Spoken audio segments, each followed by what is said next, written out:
ద్వారక నగరం ఇది భారతదేశంలోని అత్యంత ప్రాచీన నగరాలలో ఒకటి, ముఖ్యంగా మతపరంగా, చారిత్రకంగా, పౌరాణికంగా ప్రసిద్ధి చెందినది. ఇది గుజరాత్ రాష్ట్రంలోని అరబిక్ సముద్ర తీరంలో ఉంది. భగవాన్ శ్రీకృష్ణుడు తన రాజధానిగా స్థాపించిన పట్టణం ఇదే అని హిందూ పురాణాలు చెబుతున్నాయి. ద్వారక అంటే ద్వార, గేటు, కా, బ్రహ్మ యొక్క అంటే బ్రహ్మ యొక్క ద్వారం అని కూడా భావించబడుతుంది.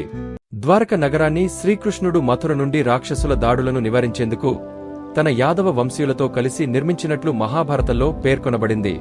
శ్రీకృష్ణుడు 1000 మందిరాలతో ఈ నగరాన్ని నిర్మించినట్లు పురాణాలు చెబుతాయి. దీనిని సువర్ణ నగరం అనే నామధేయంతో కూడా పిలిచేవారు. మహాభారత యుద్ధం అనంతరం కృష్ణుని వంశం అంతరించిపోవడం, అతని ద్వారక నగరము సముద్ర గర్భంలో కలిసిపోవడాన్ని వివరించే కథలు ఎంతో ప్రసిద్ధి చెందాయి. 1980 సంవత్సరంలో సబ్మెర్జ్ ద్వారక అన్వేషణలో సముద్రతలానికి కింద పురాతన నిర్మాణాల ఆనవాళ్లు కనిపించాయి. ద్వారకా సముద్ర తీరంలో మూలంగా ఉన్న ఈ నిర్మాణాలు పురాతన పట్టణ నిర్మాణ శైలిని గుర్తుచేస్తాయి. Indian national institute of oceanography మరియు ఇతర సంస్థలు దీనిపై అధ్యయనాలు చేశాయి.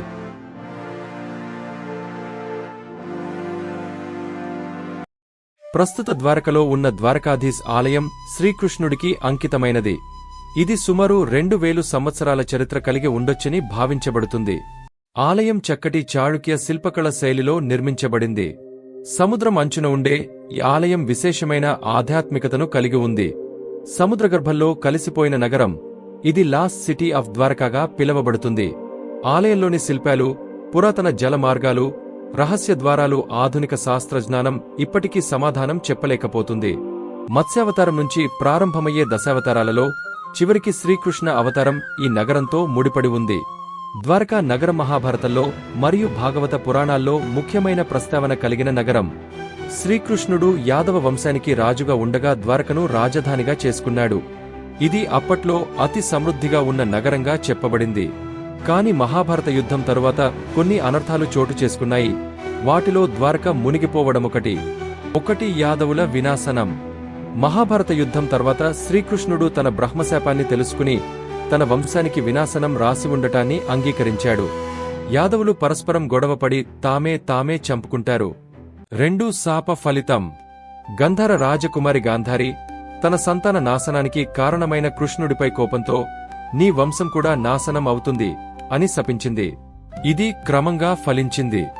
3 ద్వారక మునిగిపోవడం. శ్రీకృష్ణుడు ఈ లోకాన్ని విడిచిన తరువాత ద్వారక నగరం సముద్ర జలాల్లోకి మునిగిపోయిందని పురాణాల ప్రకారం చెబుతారు.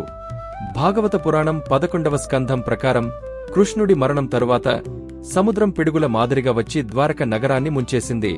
ప్రజలంతా ముందు నుంచి హెచ్చరికలు విన్నవారు ప్రాంతం విడిచిపోయారు. పురాణాలకు తోడు ఆధునిక శాస్త్రీయ పరిశోధనల ద్వారా కూడా ద్వారక మునిగిపోయినట్టు పలు ఆధారాలు లభించాయి. Under water archaeology. గుజరాత్ రాష్ట్రంలోని సముద్రతీరంలో పశ్చిమ ద్వారక వద్ద సముద్ర గర్భంలో పురాతన నిర్మాణాలు, రోడ్లు, కట్టడాల అవశేషాలు కనుగొనబడ్డాయి.